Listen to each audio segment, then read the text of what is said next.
আসসালামু আলাইকুম প্রিয় দেশবাসী।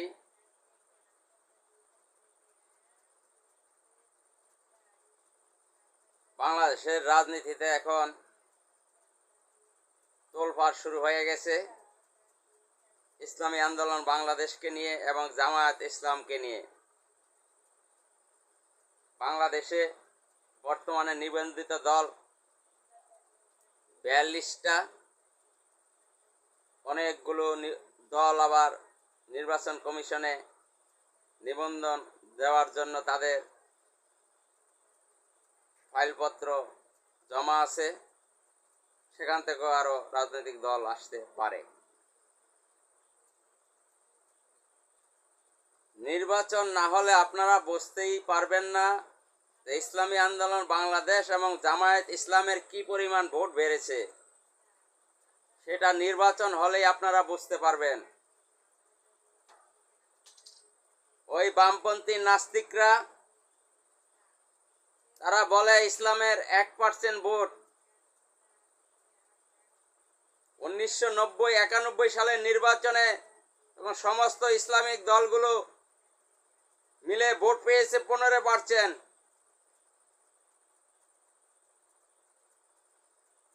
আরো প্রায় 35-40 বছর আগে, সেই 35-40 বছর আগের হিসাব নিকাশ এখন আর নাই।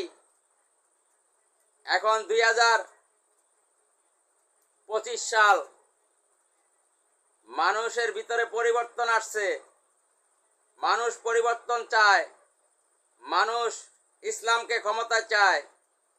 পাড়া মহল্লা, হাট বাজার, লঞ্চঘাট, ফেরিঘাট, টেম্পো স্ট্যান্ড, বাস স্ট্যান্ড, মহল্লায় টি স্টলগুলোতে, গার্মেন্টসে, রাস্তাঘাটে, বাস স্ট্যান্ডে এখন সর্বত্র আলোচনা চলছে আমরা জামায়াতকে ক্ষমতায় চাই।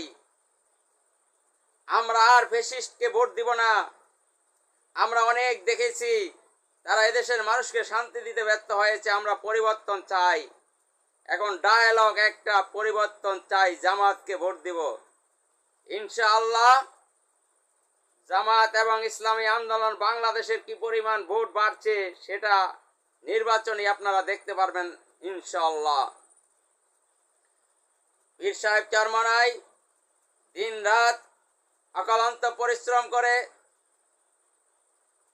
তিনি ইসলামের পক্ষে একটি বাক্স দেওয়ার জন্য ইসলাম প্রেমিক ও দেশপ্রেমিক জনতাকে একত্র আনার জন্য চেষ্টা চালিয়ে যাচ্ছেন।